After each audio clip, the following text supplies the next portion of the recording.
Next topic, subheading under the nature of software is software application domains. Software application domains, let me see this. We have 7 different categories of software application domains. The first one is the system software, second one, application software, third one, engineering or also called as scientific software, fourth one, embedded software, fifth one, product line software, sixth one, web or mobile application softwares, seventh one, AI, artificial intelligence software. Clear?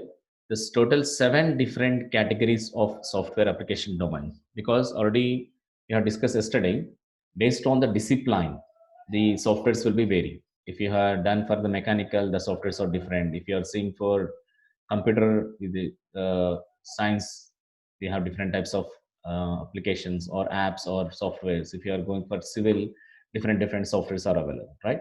So for example, for mechanical engineering, we have a tool called CAD.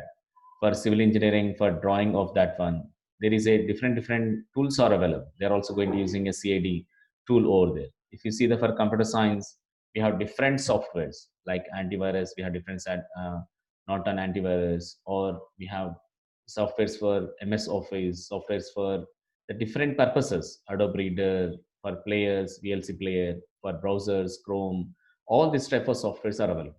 But for which category of domain or discipline, which softwares can be used? That totally it is a broadly divided into 7 different categories of software applications domains. Let me see the first domain, system software.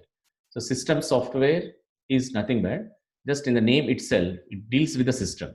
So we have a collection of programs written to serve other programs. This is the main objective, to serve other programs. System softwares are using examples: compilers, editors, file management utilities. Compilers mean the C compiler, Java compiler, Python, all such type of things. Editors, Notepad, Notepad++, IDEs, different IDEs are there like Eclipse, editors, file management utilities. Whatever we are dealing with, that will comes under the examples of system software. So for this type of softwares, we required determinate data. Determinate data means a particular, the boundary of the data. This should be a constraint. It will be having a boundary of data we are giving for such type of softwares. Now, while coming to the system applications under the system software, the examples are like OS, which you are already aware of this. When you are installing any 3D games, or when you are installing any scanner printer, we require to install drivers. When you are connecting with the LAN network or with the WAN, we require some networking software.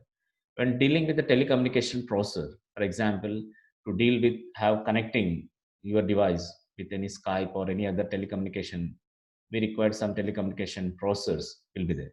So for such type of system applications, we are indeterminate data. Indeterminate data means we doesn't know which type of the input you are giving based on your requirement.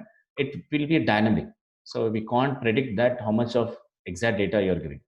The prediction will can be done in the system softwares, in the examples of, like, that is why it is called as determinate data. Here in the system applications, it's not possible to determine that data.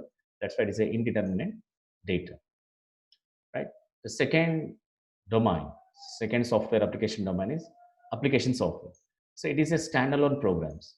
Standalone programs, all the applications, like I have said just now, MS Office or CAD or any software, standalone. We say individually. For example, C compiler is a standalone. MS Office is standalone. Antiviruses is a standalone. VLC player is standalone. Apps is a standalone. All such type of things. This is standalone means it's a purposefully for a specific task, for a specific service you are going to develop. That comes under standalone program. The third category is engineering or scientific software. Engineering or scientific software is a set of crunching programs. Crunching programs is a set of programs that are available. See, for example, from astronomy to the volcanology, we have the engineering or scientific application. From automotive stress analysis to orbital dynamics. So orbital dynamics will be comes under the total physics point of there.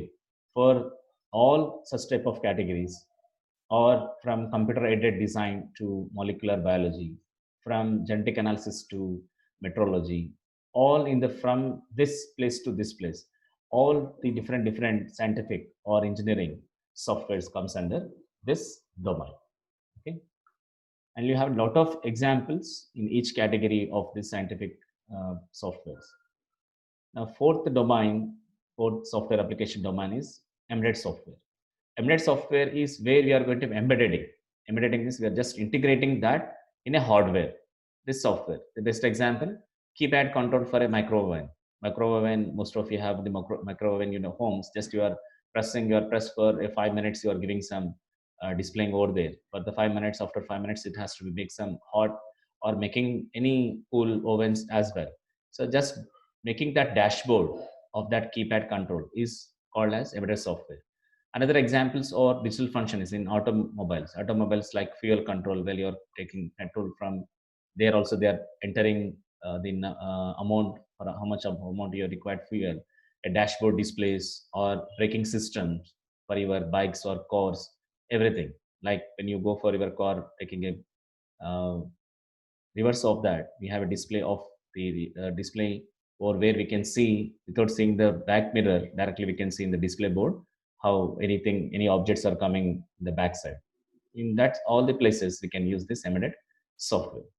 The fifth domain is product line software. Product line software is previously application is a standalone. So this is a product base. Product base means which comes under, we have a integrating with the hardware.